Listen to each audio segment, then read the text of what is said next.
ओम साई राम। जी हाँ, मैं दर्शना शर्मा, साया म्यूजिकल ग्रुप से। कैसे हैं आप सब? हमेशा की तरह हंसते खेलते और मुस्कुराते। मैं कहूँगी ऐसे ही रहा करो, हंसते खेलते और मुस्कुराते। साईं बाबा की लीलाओं का वर्णन चल रहा है और साईं बाबा सब पर अपनी कृपा दृष्टि बनाएं, सबके कार्य बनाएं। इसी कामना के साथ अगले प्रसंग, अगली लीला पर चलते हैं। जी हाँ, खंडोवा भगवान। शिरडी में जब खंडोवा भगवान पधारे तो सभी शिरडी वासियों ने उन्हें चारों तरफ से घेर लिया और कहा कि बाबा, मालूम है, 16 साल का बच्चा, जी हाँ 16 साल का बच्चा कहाँ से आया, क्या नाम है, उसके विषय में शिरडी में कोई भी कुछ भी नहीं जानता। कृपा करके आप हमें उनके विषय में विस्तार से बताएं। खंडोबा बाबा ने कहा कि कहाँ है वो बच्चा, कहाँ है?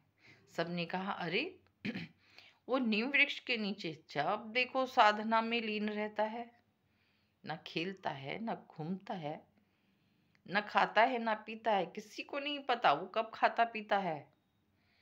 खंडोबा भगवान मुस्कुराए और कहा, अगर ऐसी बात है तो चलो।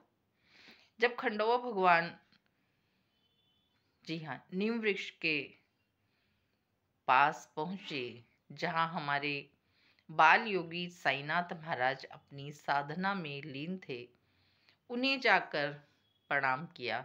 सभी को हैरानी हुई कि खंडोबा भगवान इस बच्चे को प्रणाम कर रहे हैं। प्रणाम करने के बाद बाल योगी ने प्रणाम लिया और बाल योगी से कहा कि आप कृपया अपने स्थान से,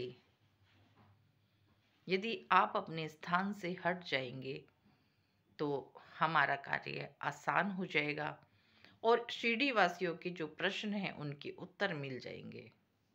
जी हाँ, ऐसी ही भावना से बात की, आदर से बात की तो साईं बाबा, जो कि बाल योगी थे, अभी उनका कोई नाम नहीं था, बाल योगी साईं बाबा वहां से हटे और हटते हुए कहा कि ये मेरे गुरु का स्थान है।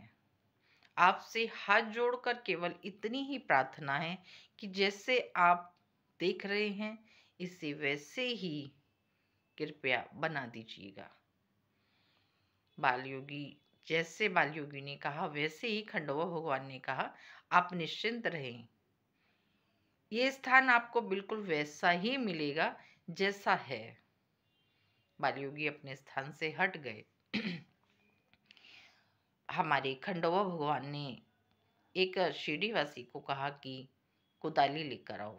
जी हाँ, कुदाली से उस स्थान को जहाँ पे खंडोबा भगवान ने इशारा किया खोदा गया। खोदने पर 4 ईंटें निकली। जब ईंटें निकली तो उन्हें हटाया गया तो वहां पर ईंटों के नीचे 4 दीपक थे और उन्हीं के साथ नीचे से एक रास्ता, द्वार था। उस द्वार के अंदर सीधा सीधा एक गुफा टाइप का बना हुआ था, गुम्बद टाइप का। अब देखिए वहां पे इतने सारे जी हाँ, इतने सारे तख्ते, माला सूखी थी कि आप सोच भी नहीं सकते। परंतु खंडोबा भगवान ने सब कुछ अपनी दिव्य दृष्टि से देखा और सभी शिरडी वासियों को कहा कि शिरडी बहुत ही भाग्यशाली है, शिरडी बहुत ही भाग्यशाली है। आगे चलकर भविष्य में इसी बच्चे के नाम से शिरडी जानी जाएगी। शिरडी का प्रचार इसी बच्चे के नाम से होगा। धन्य है वो माता पिता जिन्होंने ऐसे रत्न को जन्म दिया। इसके साथ ही उन्होंने बताया कि इस बच्चे ने 12 साल, जी हाँ 12 वर्ष, इस बच्चे ने यहाँ पर 12 वर्ष बहुत होता है, कि 12 वर्ष इस बच्चे ने यहाँ पर तपस्या की है, जिसे ये गुरु स्थान मानते हैं। सबको सुनकर बहुत हैरानी हुई कि 12 वर्ष, मात्र 16 साल का बच्चा और 12 वर्ष तक तपस्या की। अब सब के सब ऊपर पहुंचती हैं और सभी उस स्थान को वैसा का वैसा ही बना देते हैं, जैसा बाल योगी ने कहा था कि मुझे ऐसा का ऐसा ही ये स्थान चाहिए, क्योंकि ये स्थान मेरे गुरु का स्थान है। अब बाल योगी ने देखा बिल्कुल सब पहले जैसा ही कर दिया। सभी ने प्रणाम किया और खंडवा भगवान ने भी प्रणाम किया और सब अपने अपने घर की ओर चले गए।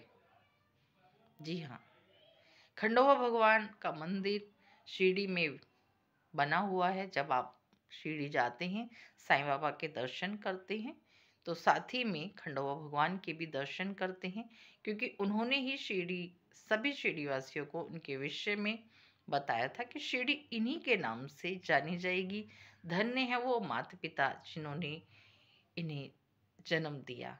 और ये तो आप सभी जानते हैं कि उनके जन्म के विषय में आज तक कोई नहीं बता पाया, कोई नहीं जानता।